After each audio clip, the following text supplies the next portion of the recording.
Hey there, Heather Hodler's Jeff Cutter Diamond. Welcome you to another Degrassi video and another top 10. It's called the top 10 love triangles in Degrassi history.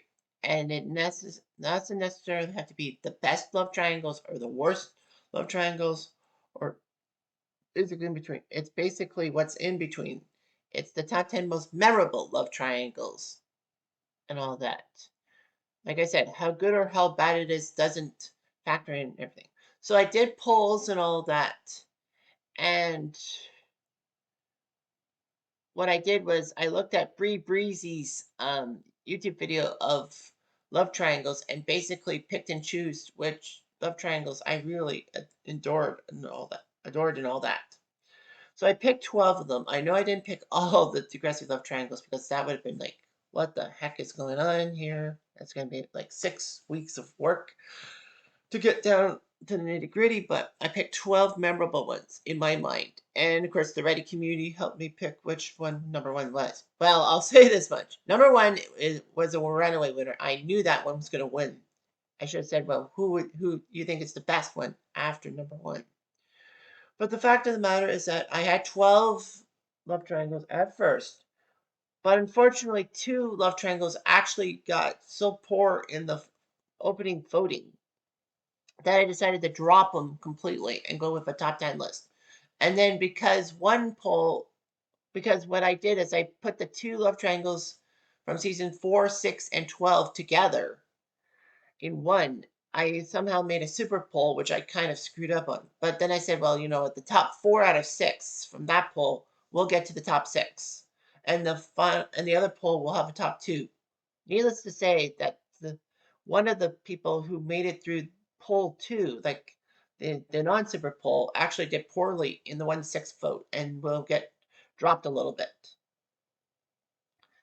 So anyway, we're just going to do some stuff here, and as I completely forgot to write down my stuff, I'm just going to look at everything and just let you know how big it all is and all that. So, yeah, love triangles are always messy and all that. So, that's what ends up happening and all that. Of course, I did the numbers and all that to make sure everything worked out. So, yeah, did all that and everything looks hunky dory. It's not an easy topic to talk about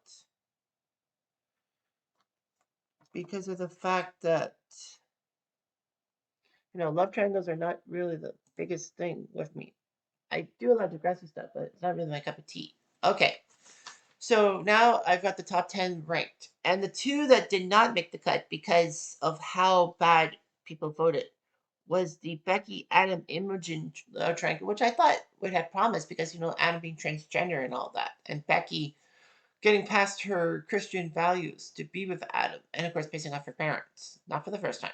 I mean, not for the last time. And also Anya Sav and Holly. That kind of may not have been a love triangle. I might have been wrong. But anyway, here we go. All right, number 10, as I do the fingers, is the one in season 7 between Emma, Liberty, and Damien. Now, as you'll see at the end of the video, it got no votes, no point, as they call it, in the 7 to 12 poll. Well, the 7, no, sorry, it did get one vote. Did it? I think it did. Nevertheless, it was a tough one. Now, this kind of was a weird one because it seemed that it came out of nowhere.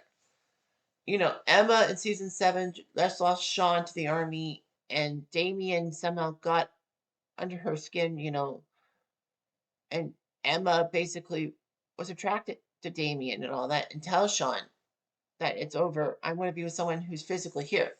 Emma, I think, wanted Sean to be physically with her, but because he wasn't, Emma needed to move on. and went with Damien and even adopted a dog to get to Damien. Shows how much Emma has lost her touch and all that, and how she misses Sean. So then Liberty, for some strange reason, decides to get close to Damien and all that. They're both academic angels, if you call it that. They both are um, close to each other, and they're both, well, African American. So I'm like, that's the perfect timing to have a great lineup there. Two black actors together. But it doesn't last too long as Toby finds out through Damien bragging about the whole fact that he doesn't want to be with Emma. He just wants to be with Liberty. Toby spells it out at prom. Liberty is ashamed of herself. Emma storms off. But then Emma realizes that Liberty isn't the bad guy. Damien is, and basically dumps Damien off and basically tells Liberty, I don't want to break up a 6-year friendship. Unfortunately, that's not completely true because Emma and Liberty for a time were not best friends. They were more like frenemies, if anything.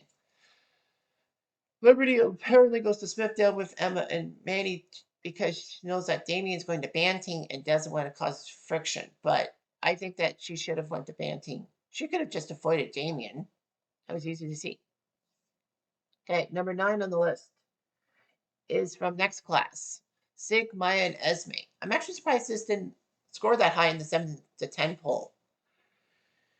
But the fact of the matter is that, it was a good love triangle.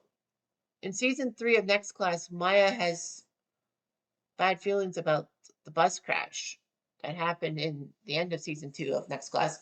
And then for some strange reason, she's attracted to a lot of death things, macabre things, and Tristan being hurt and upset. I mean, Tristan being hurt, a lot of people said was his best moment in Degrassi. I don't think so, but anyway. So we're really big. And Maya ended up finding out that, Sig was with Esme and shrugged it off. Her big moment was just to make everyone think she's okay and then basically give notes to people and to go onto an abandoned school bus and like offer herself with pills and all that. She doesn't give enough time for the pills to kick in, thinking she's doing something wrong, so she goes up on the roof of Degrassi, but then the pills finally kick in, and Emma is not Emma, sorry, what am I saying? Maya is like choking, convulsing. Thankfully, Sig and Esme are up on the roof and they manage to save Maya's life. Maya's fine, everyone gravitates towards Maya, but then Esme starts to get a little jealous of Maya when she learns that Sig's getting close to Maya. Esme does everything in her power to make Maya look like the bad guy and to get keepsake. And she even makes up a polyamorous relationship with her, Frankie, and Sig so that she can keep the relationship. Unfortunately, Sig inadvertently asks Maya to prom. Maya shrugs and goes to the prom with him, but she does say that he should be with Esme. However, Esme finds out about this and crashes the prom and hurts Sig in the process. Maya realizes this and decides not to go to graduation. However, Grace is there to tell Maya that she needs to relax and all that. Esme shows up at graduation with a motorcycle to keep Sig and kind of apologize to Sig for what happened. Sig then tells Esme, "You need help," and all that. And Esme says, "I did everything to keep us together. I even called in a bomb threat," which they thought was Syed. And Syed almost ran back to Montreal, but Lola tells him not to. Anyway, Esme beats up on the motorcycle. Miss Growl, the guidance counselor, says it's not too late to admit you need help, and she collapses into her arms. Maya does tell Sig that she had to say something about Esme. I mean, that's what Maya wanted to do. She wanted to get people help and all that. And I know that Esme was terrible towards her, but let's not forget, Esme kind of did save Maya's life. So I think Maya thought she owes Maya Esme one.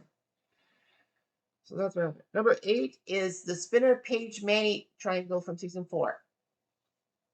So what ends up happening is that Spinner and Page are basically an item since I think the end of season 2, if I'm not mistaken. And this is season 4, the tumultuous season 4 and all that.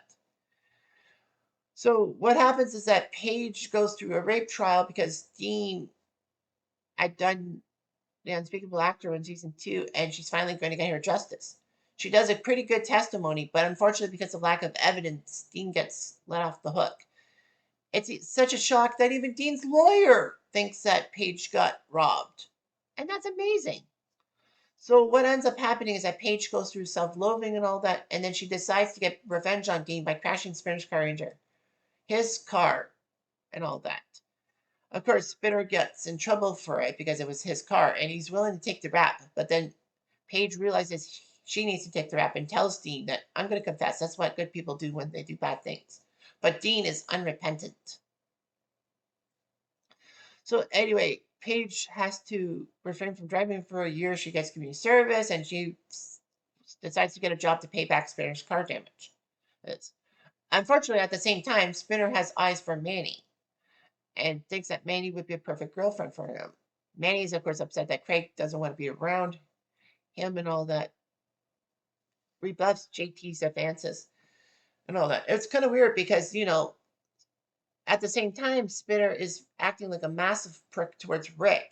I mean, it is warranted in a sense, but, so Spinner, Jay, and Alex go a little too far. But the fact of the matter is that, they're seen together and all that. Paige is upset because she's working to pay off Spinner's car and all that. She should definitely have told Spinner that if you go with Manny, I'm not paying for your car. You're screwed.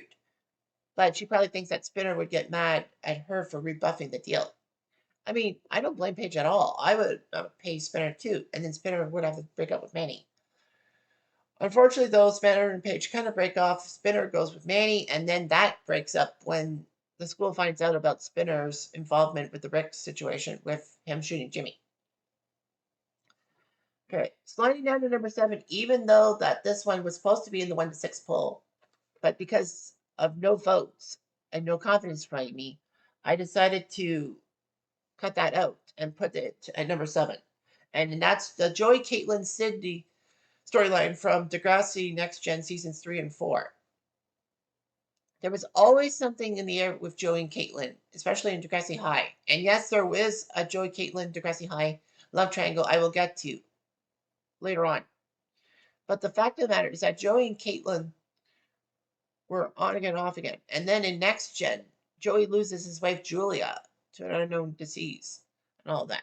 And Caitlin is married to someone, is going to marry someone. But Keith basically says some nasty things about Caitlin, and Joey punches him out and says that Keith's a creep. But of course, Joey goes with this girl named Cindy, and everything's fine. And of course, he has Craig in his house because Craig is his stepson, because Julia was actually Craig's mom when she left Albert and Craig. And unfortunately, Craig is being used as a punching bag by Albert, I think, because of that. So anyway, Craig aside, Joey then finds out that Caitlin wants to be with him. In season 3 of Next Gen, it looked like Caitlin would be with Joey, and she does some ditzy moments that were un-Caitlin-like. Caitlin then heads to Africa, and then she comes back to Africa just as Joey's putting his house on the market in season 4. Of course, this was the subplot in Time Stand Still, which will always be shat upon because, it's the second story to Time Stand Still. But it did make sense at the end.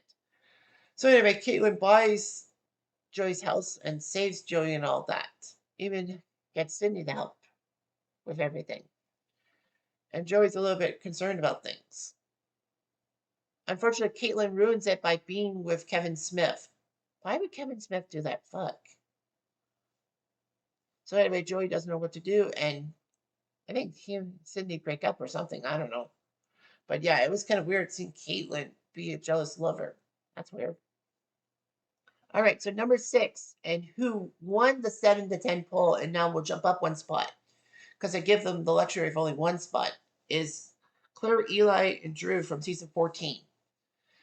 Claire went through the ringer in Degrassi from seasons 9 to 14. She had cancer. She had baby. She got pregnant. Her parents divorced. She actually wasn't sure which parents she should be around with because her mom was marrying her boyfriend's dad. So basically, that means that Claire and Jake were step siblings, and she couldn't have a relationship with Jake. Her father was not that great. Yeah, the internship, she gets sexually accosted by Asher, but she still loses her job. I think Claire threatened legal action or something, but it didn't work. So anyway, Eli leaves for Columbia. Claire is upset and all that. Claire wants to have a relationship with Eli, but then for some strange reason, Claire falls in love with Drew and all that. Once Eli's gone, Claire, for some strange reason, decides to be attracted to Drew, even though Drew wants Becky, because, maybe a tragic bonding, if you will. That's kind of the whole thing with Toby and Liberty in that one episode in season 6 after JT gets stabbed.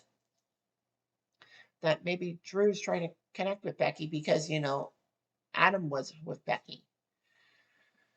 So, unfortunately, well, Claire's pregnancy does ruin Drew and Becky's relationship because Becky's grandmother was upset that Drew was caring and planning for someone else's child and all that. But then it's revealed that Claire is more along in her due date. So that means that she and Eli was the pairing. So those Claire still wants to have the baby. It's a boy, and it'll be named Adam. Unfortunately, he dies in the womb, and Claire and Eli are upset over it. But then Claire, after finding out that Pill put cameras in to try to spy on her students to see if she's doing a good job, decides to smash the cameras, gets herself kicked off student council, but she does the right thing. It's kind of a uh, I would say 180, but it would be just basically a callback to what Claire was assumed to be in season 8 when she helped Connor out dealing with the chef. We all thought that Claire was going to be just like Emma, someone taking up causes and basically pissing people off. Nope, that's not what it was. They didn't want another Emma. So yeah, so that was kind of a weird love triangle. And Drew tries to go back with Becky but fails. Number 5 is the JT Liberty Mia triangle from season 6. I wish it was ranked higher. I personally would make it higher, but that's just what the Reddit community says. Well, through the poll. The fact of the matter was that JT and Liberty had their ups and downs of the relationship. It took them until season 4 to finally become a couple, and that was after they both stand up to Radish in the whole radishes situation, and he throws him in detention as his last act before being canned himself. So anyway, in season 5, Liberty announces she's actually pregnant, and JT accidentally crashes his car. So JT, realizing what he needs to do to help the situation with Liberty, decides to get a job, a pharmaceutical job, to pay for things for the baby and to find a place to live, obviously, because he doesn't think that his grandmother's going to allow Liberty and the baby to move in with him and his grandmother. And Liberty's parents basically would be upset. So basically, what ends up happening is that JT is told by Jay, of all fucking people, why does Jay have to be the devil on everyone's shoulders? So Jay ends up um, getting JT to sell drugs. JT is told to quit selling drugs, which he tries to, but the drug dealer is not too happy. And his life is falling apart. But Jay basically says, bummer times, but there's a party. JT decides to overdose to off himself. I mean, after all, he was going to go to jail. Liberty was not too happy with him. And basically, JT is put on suicide watch. Liberty decides to get rid of the baby because, JT just couldn't prove it. I mean, I can understand Liberty's side, but Liberty basically trying to hide her pregnancy from everybody. And it was only found out because, the whole JT going to jail situation. So basically, JT and Liberty are broken up, and then JT dotes on Mia and her 2-year-old Izzy, and Liberty is jealous. I mean, I understand how jealous Liberty is. I can ask for it. But anyway, Liberty tries to ruin JT and Mia. And JT basically said, now I know why we broke up. You're just controlling. And he's right. But then JT, in the back of his mind, thinks he should be with Liberty. I think You can't pull the wool over my eyes. But I think that he figured it out finally that if he was with Liberty and not with Mia, then the whole Degrassi Lakers feud could end. He just tells Lakers, fine, you can have Mia. I'm going with Liberty. Unfortunately, Drake Lampley and Johnny DeMarco find JT, and then Drake stabs JT in the aorta. Johnny is shocked. So basically, JT bleeds out. Liberty finds him, fortunately. Well, finds him and all that. JT dies, and then, the whole thing with Degrassi and Lakehurst and everything else. The next episode was dedicated to the troubles with Liberty and Mia over grieving over JT and taking his stuff. Mia is not entitled to JT's stuff. Everyone's right. But she says she deserves it and calls Liberty an emotionless robot. Kind of, she's got a point, but yeah, it's like, he dated me to get over you because you were so controlling. But then they finally got together thanks to Toby pushing it and all that. Toby could have been with Liberty, but he knew he owed his dead friend a favor and couldn't do it. And everyone craps on Toby because, his honesty may have cost him a relationship. Yeah, right. So anyway, yeah, they did the tribute video and peace has been made and all that, which is great. But yeah, Liberty's jealousy just ruined it.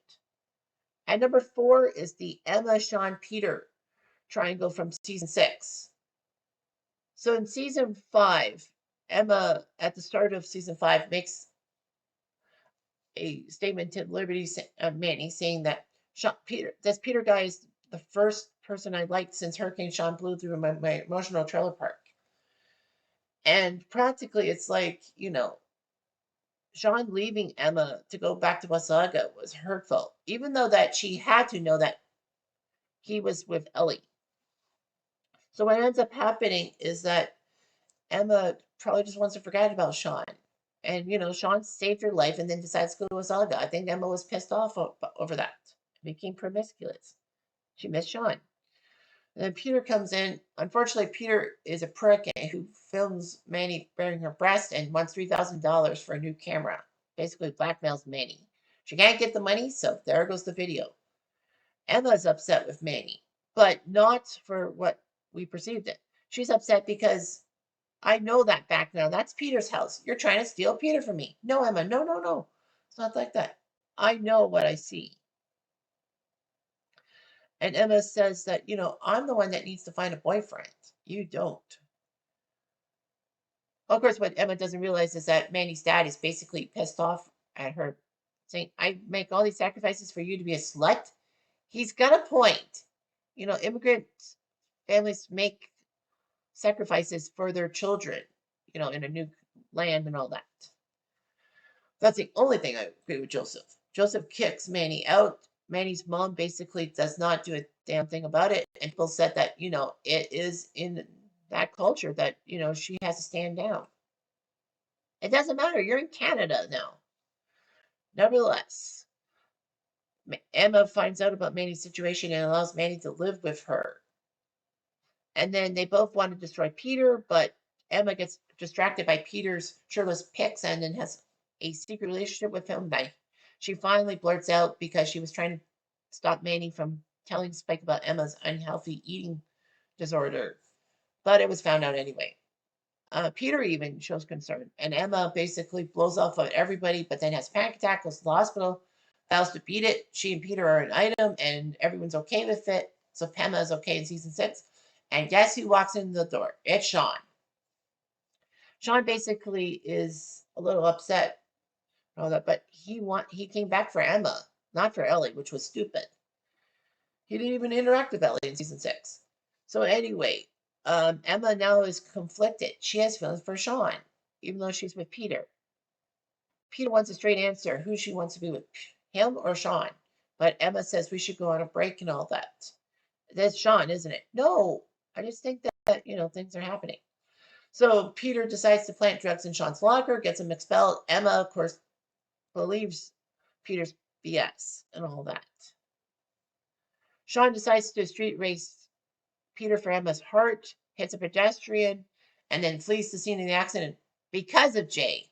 I wish that Jay was found out and all that. I wish Sean had basically outed Jay as telling him to leave the scene in an accident. Then Jay would be in prison where he fucking belongs.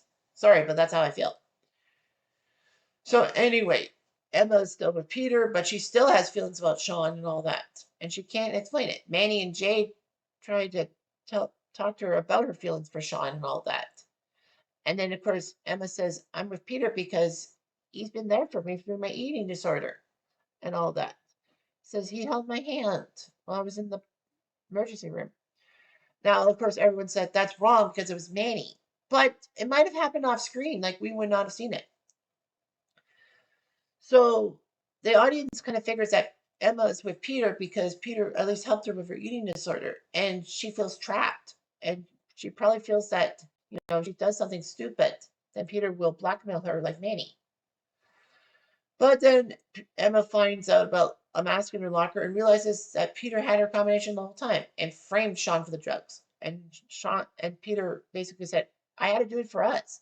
Emma then finally snaps out of it and tells Peter where to get off and then goes with Sean, kind of stick it to Peter. And then, of course, Sean goes to the military, or Emma wants to fake a pregnancy, but then realizes she just can't and she's going to lose Sean no matter what. So she just sighed.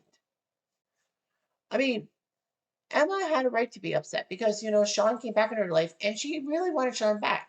I think she low key wanted Sean back and was dating Peter until Sean came back. Just my thoughts. Number 3 on the list is Joey Caitlin Tessa Campanelli from Degrassi High. School's Out. I mean, it was a pretty good relationship to be had and all that. But the problem here is that I think I did something wrong, but it doesn't matter. Anyway, so Joey, Caitlin, and Tessa were doing their stuff and all that. In School's Out, which was the Degrassi High movie, if you will, during the summer. Joey wants to be with Caitlin, but Caitlin says she's too busy with school and all that. So he hooks up with Tessa Campanelli and all that, thinking that Tessa would be perfect. Oh no, I got it right. So anyway, Caitlin then finds out she wants to be with Joey and does that. But Joey ends up being with Tessa Campanelli, who lost her boyfriend, Scott. I think it was Scott. But anyway, yeah, Joey and Tessa hook up. And Joey then decides to see both Caitlin and Tessa secretly without them knowing because he could, because Caitlin works nights and Tessa and can keep Tessa and Caitlin away from each other. Unfortunately, though, Tessa gets impregnated by Joey and then basically blasts him at his Shoppers Drug Mart job. And then just flees and all that. Tessa getting an abortion. I don't know if she really got the abortion or not. Maybe she didn't. But she should have told Joey she was pregnant. Then Joey would have had to step up to the plate. Now, a lot of people think Tessa Campanelli was just for the Degrassi movie, but that's actually false because she was actually one of the inadvertent culprits to Degrassi Junior High's fire alongside Scooter in season 3 of Degrassi Junior High, burning the school and all that, using like shutting doors and then having some antiquated fire system and all that, and then that stupid happy song playing over the end credits. Nevertheless, Joey loses Tessa. Okay, so he's with Caitlin. So Joey is closer to Caitlin. Unfortunately, Snake gets a little fuming that Joey could get it off, can get away with being with Caitlin and Tessa, and basically outs them by spelling on Canadian network TV the first time the word fuck. And you fucked Tessa Campanelli. And then Caitlin says, you were fucking Tessa Campanelli? And then breaks off with Joey. Now, a lot of people actually think that Snake had a hissy fit and should not have said anything. But no, Snake had the right to and all that. And then Joey realizes that Caitlin would have known no matter what. So basically, he's like, well, that's a weight off my shoulders. And all that. But Joey and Caitlin kind of get back together as friends at Simon and Alexa's wedding and all that. So, yeah, mission accomplished, I guess.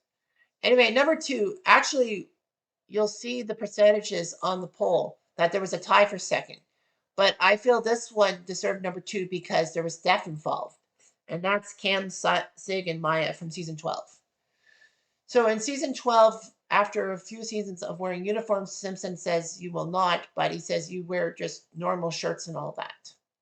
And then introduces some new students, a nice hockey team. And it's like Degrassi now has a new hockey team, and they're recruiting from Florida, where Luke Baker is from, and from Kapuskasing in Northern Ontario, where Cameron Saunders is. Campbell Saunders. Why do I say Cameron? Anyway, yeah. So all that, but that's actually false. They actually were hockey players being recruited by the Toronto Icehounds, which was a fictional Ontario junior hockey team. Usually in junior hockey, you have these teams set up in small cities and small towns to feed into the NHL, which is, of course, the big boys league over in North America. For example, I live in Kitchener, Ontario, so the Kitchener Rangers have supplied NHL superstars like Al McInnes, Scott Stevens, Larry Robinson. I know many of you are not hockey fans and all that, but this year we got Cam Reed, a defenseman, going to Nashville, and um, what is that guy's name that's now a Toronto Maple Leaf? Well, he got drafted in the seventh round, but nevertheless, to be NHL ready.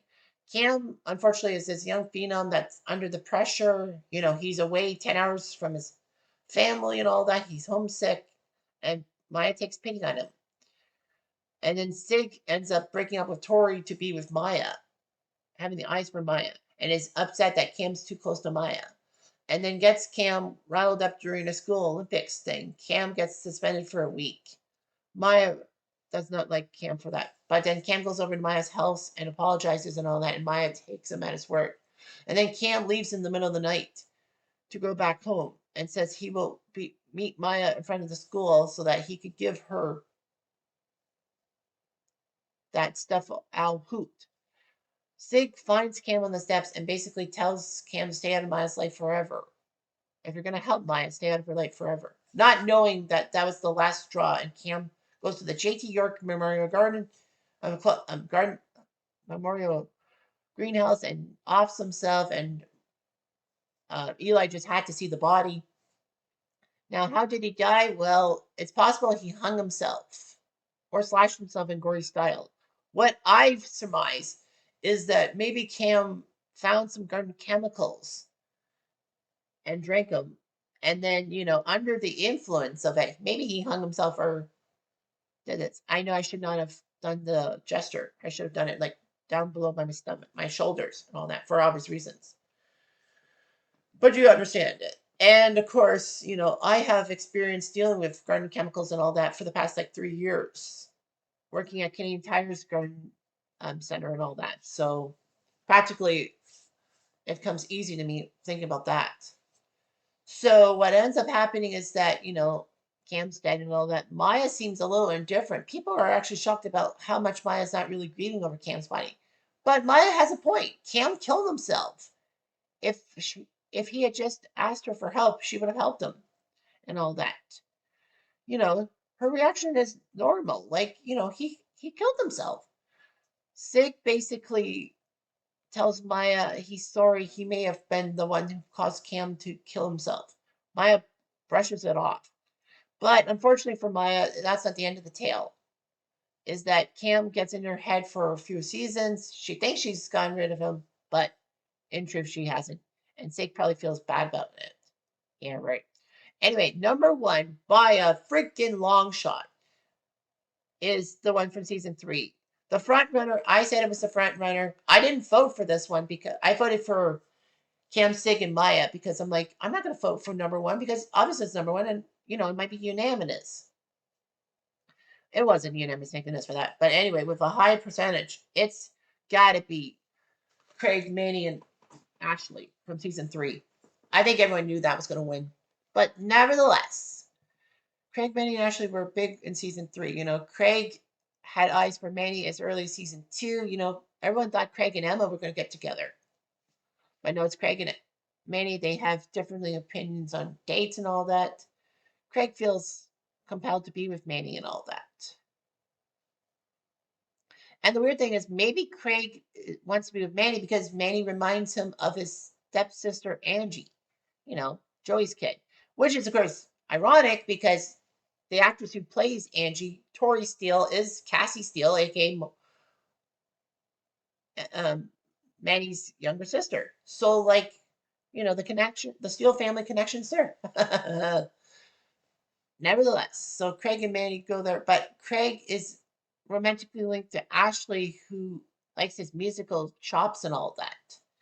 Craig then decides to do what Joey did in Schools Out and see both of them without them knowing about each other. Unfortunately, both girls decide to dump him off during Christmas time, and Craig cries, and then Joyce relays the information saying he can relate because of the whole thing with Caitlin and Tessa Campanelli in Schools Out. So Craig doesn't know what to do. And then Manny finds out she's pregnant by Craig. There can be no other.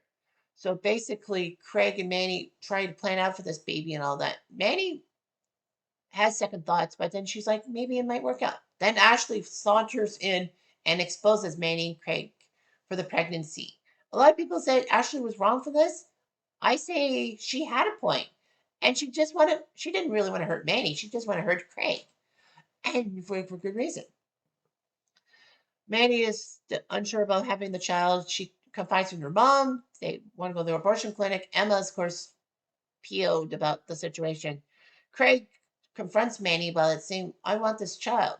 But unfortunately, Craig doesn't tip his hand, saying that maybe the reason why he wants this kid is because he would have true family. I mean, his mom died of a disease. His dad, his abusive dad at that, died in a car crash. He doesn't think of Joey much as a father figure, kind of like Emma does with Snake. And, you know, he wants to get there. Unfortunately, though, it doesn't work out. Emma then tells Craig he does have the right to get mad. But basically, Emma realizes that she can't let her friend down and basically said, if she wasn't my best friend, I'd be furious and all that. Manny, of course, is shocked that Emma would help her out with the situation. Then Craig is like, okay, well, Manny is off the table. Let's go with Ashley. But Ashley writes this cruel song about Craig for a songwriting contest. And she thinks she's got Craig all wrapped up. Craig basically says, I'm sorry, I'm sorry. How many times do I have to say I'm sorry? Till you mean it. True. So basically, Craig then writes this sappy song apologizing to Ashley and wins the song contest. Craig did not deserve to win Ashley back. The worst part is that Ashley liked Craig back in her life. Ashley had a lot of things going on for her. She had the right to get mad at Craig for, cheating on her, but she wants to gravitate towards Craig. It doesn't make sense. Of course, the whole Terry situation doesn't help matters. Ashley is so distraught about the Craig thing that she's misses so much school, she's almost about to fail. But thankfully, though, a road trip saves her butt. So yeah, that's a big thing. And Ashley and Craig come back to being a couple in season 4 and all that. And voices Carrie, but Craig, with his bipolar problems, causes trouble at Ashley's dad's wedding, and he thinks he's going to marry Ashley. He wants to propose to Ashley, but fails. And Ashley does stick by his side to deal with his bipolar stuff until she goes to England and leaves Craig high and dry. So yeah, Ashley may have let things go. But anyway, I've wasted almost 40 minutes of your time. So anyway, thanks for watching this top 10. I'm Jeff Diamond. Adieu.